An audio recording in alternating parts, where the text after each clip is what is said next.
If it's C17 or bigger, we have full access, so no problem. There is more than enough. Everything.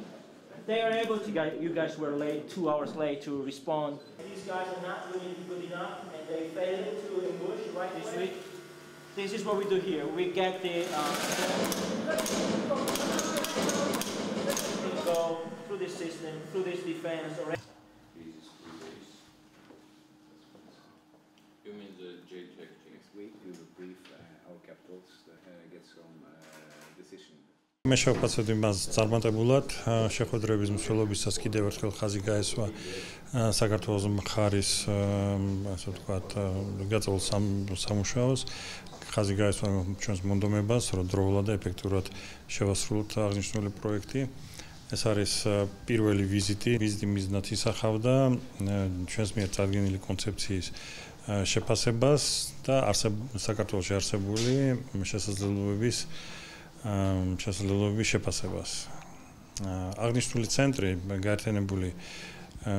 გაერთიანებული ცვლილებისა და შეფასების ცენტრი მიზანს წარმოადგენს საქართველოს ასევე ნატოს და ნატოს პარტნიორი ქვეყნების ქვედანაყოფების სამხედრო ქვედანაყოფების წვნას და შეფასებას, რაც საქართველოს მხარისთვის იქნება სასარგებლო, ვინაიდან გააძლიერებს ნატოსთან თავსებადობას და ამაღლებს საქართველოს თავდაცვის უნარიანობას. შემდეგი ნაბიჯი არის ამ ექსპერტთა ჯგუფის მიერ შეფასების შემდეგ ჩვენ მივიღეთ ერთობლივად გადაწყვეტილებას ამ აღნიშნული ცენტრის ადგილმდებარეობის, მისი სტრუქტურის და შემდგომი ფუნქციონირების თაობაზე. შემფასებელთა ჯგუფი საქართველოს 3დღიანი ვიზიტით ეწვია. ვიზიტის მიზანი ნატოს საქართველოს ერთიანი წვრთნისა და შეფასების ცენტრის დაარსებისთვის საჭირო შესაძლებლობების შეფასებაა. ძალიან წარმატებული ვიზიტი შედგა. ჯგუფის შემადგენლობაში შედიან სკანდინავიისა და ბალტიისპირეთის ქვეყნები, დანია, ნორვეგია, ლიტვა, ლატვია და პროექტს ასევე მხარს უჭერს გერმანია.